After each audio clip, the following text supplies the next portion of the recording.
Here's a few news articles that I thought were interesting. So, Facebook is going to introduce a new name for the company. Um, a lot of people are acting like he's going to change the name Facebook to something else, although it sounds to me from the articles more like he's going to define an umbrella company above Facebook, the way Google made a company above them called Alphabet, because, of course, Facebook is now much more than just the Facebook website. And in particular, what Mark Zuckerberg has been talking about is his metaverse thing, which is the idea that you will wear a wearable, you will then have augmented reality, and you will wander around, and there will be extra things in the world, and we'll sort of start living in cyberspace. So anyway, Jack Dorsey is mocking it, and nobody knows, everybody's making fun of the name right now. We'll see what happens. Certainly, I see a lot of people suggesting that he wants to change the name to escape the bad press of Facebook, but Facebook has never had anything but bad press. I've seen so many boycotts of Facebook.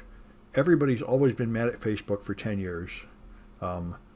People are saying the latest whistleblower matters more than the previous 10 crises where Facebook did something awful, but I think it doesn't matter what Facebook does. The fact is it's the only social network that has everybody, so they can do anything they want.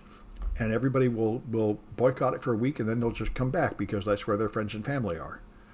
They've got the kind of unbreakable monopoly that Microsoft had of the desktop for so long, when it was like 99% of the desktops. And I don't know what would ever end it, but I think Bill Gates is right there. He said you don't have to have the government end us.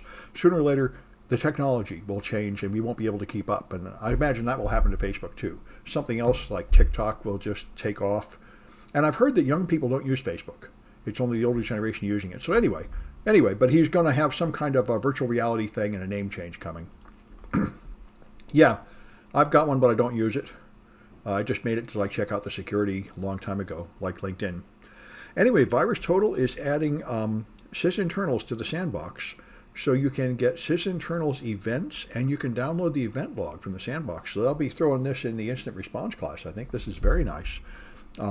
And maybe in the malware analysis class too. You can do a lot of malware analysis without doing any yourself. You can just upload stuff to VirusTotal, and they will run it in sandboxes and give you a report that gives you a lot of useful information. So it's really very nice.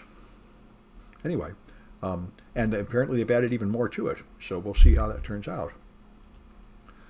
I thought this was very interesting to me. 8 or 10 years ago, there was a report from a company that tested all the Android apps in the store. Carnegie Mellon tested them and found that a lot of them broke HTTPS. So I did a retest, and I found dozens of health medical apps that would take your medical data and send it in securely over the internet. And I notified them, and I got an article published in the press about it and everything, saying these things are breaking HIPAA. And they said, we are not breaking HIPAA, because HIPAA does not apply to apps used by the end user. So it's perfectly fine for us to send it without encryption or with broken encryption, and we're not going to do anything about it. And I thought that was pretty rotten, but maybe they're right. I'm not a lawyer, but the FTC is now saying that you're not allowed to do that anymore. That if you handle medical data poorly, or if you lose it, or if you transmit it insecurely, that is now considered a violation of FTC regulations. So this is very interesting. So if I may go back and retest some of those apps and see. Apparently there was recently an article showing the same thing true, that a whole bunch of the medical apps are sending data unsafely over the internet, which was certainly true a few years ago. And as far as I could tell, none of them had any interest in fixing that, so I imagine it's still true. But perhaps the FTC will step in and convince them to knock it off. This one I heard about on Steve Gibson's Security Now, which you should be listening to. I didn't know it. This thing infects your phone, I think. Maybe it's your desktop, but this malware infects something you're using, and then it hijacks copy and paste. So when you try to copy a cryptocurrency address and paste it, it changes it to one of their addresses. So when you send money, you're actually sending it to the criminals. And apparently this worked to steal at least 24 million, and probably a lot more, because that's only the payments to addresses that were captured by this one antivirus company. So just their customers, which Avast, which is probably only a small fraction of users. So anyway, that's a pretty good trick, because cryptocurrency addresses are very long. Android, if it's clipboard, it could be Android. Although I don't know if Avast has an Android version. I guess everybody does these days. Yeah. Anyway, wonder if they'll tell me some kind of malware. Nope, that's just, yeah. Okay, anyway. All right. And so Microsoft promoted this as a feature that was coming in Windows 10, and I couldn't find it. And apparently it wasn't available in Windows 10. It's not yet available in Windows 11, but apparently now to insiders it's available, which is Android built into Windows. And Windows now has Linux included in it. There's Linux subsystem for Windows, and there's a few distributions available, like I think Ubuntu and Debian, and I'm not sure what else. But they're adding Android as one of the Linux versions that can be run directly inside Windows. And so they say you can now run Android apps in Windows directly. And I'd like to know much more about this. I'd like to know if it's really an emulator. I think it is not an emulator. I think it is something much more deeply integrated into Windows. And of course, the first thing I thought is, what about all the Android malware? There is a ton of Android malware. And one thing about Android malware is you can't research it in emulators. It detects that. So anyway, I want to see how Android malware runs in this, and indeed, I'd like to see if Android malware can infect your Windows machine when you're running this. So it'll be interesting when they release it publicly. Right now, they only have like 50 apps in the store, and you can't just put on anything you want, I guess. But I've been waiting for this to come out because I've been doing Android apps in emulators for years, and if there's a better way to run Android apps, I'm interested. Yeah. That's right. I think they did just increase their app service, and their attack service. And there are, as of maybe 8 years ago, the rules were there were 100 million Windows viruses, 1 million Android viruses, and 100 Mac viruses. And I think it's kept in the same general neighborhood. So Android is the number 2 most infected OS after Windows. So anyway, there's a review of Andrew Yang's forward party here from an MSNBC writer who says the usual stuff, which is that he doesn't have a clear agenda. He shouldn't bother with this. Third parties are all useless, and the only thing that's possibly worth doing is Democrats and Republicans, which, has been the truism forever. We'll see. I like what he says, but he talks like a Silicon Valley disruptor, which appeals to people like me, and we'll see. But I certainly like the way that he doesn't hate anybody, but he wants to change the system because what we seem to have now is the extremes. The Democrats have gone too far to the left, and Republicans have gone too far to the right. And I think most Americans do not feel like either one of them is really representing their values.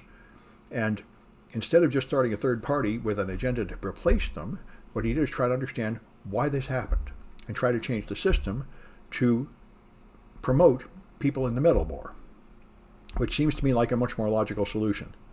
Anyway, but he's getting the natural pushback from the establishment people, and they may very well be right, of course, but we'll see. Anyway, the garbage patch is a huge thing. I feel bad as I go through my life and everything I buy is in plastic, and my sister's an ichthyologist, big expert on the fish, and she's always death on single-use plastic. But everything you buy is in single-use plastic. So it all goes into the ocean, or a lot of it does, and it all sweeps up into a giant garbage patch. There's a few of them where there are these areas that sweep it up, and this guy has figured out how to run a net and pick up the trash, and apparently it's working. So he has a plan that in a couple of decades he can actually clean up all that trash, so that would be good. Yeah. Party orphans. Yeah. Yes, I think there's a lot of people that are party orphans, so they call them the exhausted people in the middle that feel like, everybody in Washington is nuts, and I don't feel like I'm actually represented by my government. That is a very common belief these days, and I would like to see somebody do something about it, and it doesn't appear that the Democrats or the Republicans have any motivation to do anything about it. They all benefit from keeping the separation going. Their solution in both cases is that we should all join their team. They haven't understood that we don't want to be in either team. How many decades did it? Oh, yeah, probably quite a few decades to create that amount of trash. Absolutely. And they got giant plants running in Iceland to try to suck the CO2 out of the air, which is the same thing. We're going to have to start cleaning up the environment to make up for all the pollution we've done to the environment. I think there's no way out of that. And, that's why I've seen people say young people should be focusing on carbon capture as your career. This is going to be the growth career for the next decade, is carbon capture, and this similar issue, cleaning up all the pollution we've left here, like Wall-E. You remember that movie where they have the little dump truck robot going around cleaning up all the trash. Cleaning up all the trash is going to be a career pretty soon. Yeah. Anyway, so ISC Squared is going to make a new entry-level cybersecurity certification. I don't know why. There's already Security Plus. I thought that's what Security Plus was. ISC Squared has the CISSP as their main one, and that's more advanced. But apparently they're going to have something halfway or something below a CISSP, and they're going to think this is wonderful. So they give some ideas and about some description of it, and then they have someone commenting just what I'm thinking, do we need another cybersecurity certification? About 8 months ago, I saw a chart that listed the 300 cybersecurity certifications. And I just looked at that and I said, this makes me sick. How could there be so many? How could anybody get that many or even know what they mean? So I sent it to another teacher in my department as a joke saying, hey, we prepare students for these. And that teacher tweeted out, I said, no, I didn't think anybody would believe we prepare students for these 300 certs. Of course we don't. How could we? Anyway, so I guess we're going to have another one from ISC Squared. So we'll find out whether it's any good, whether anybody cares. Maybe there's some point to it. Yeah. All right. Anyway, so I'm going to stop this and move to the official material.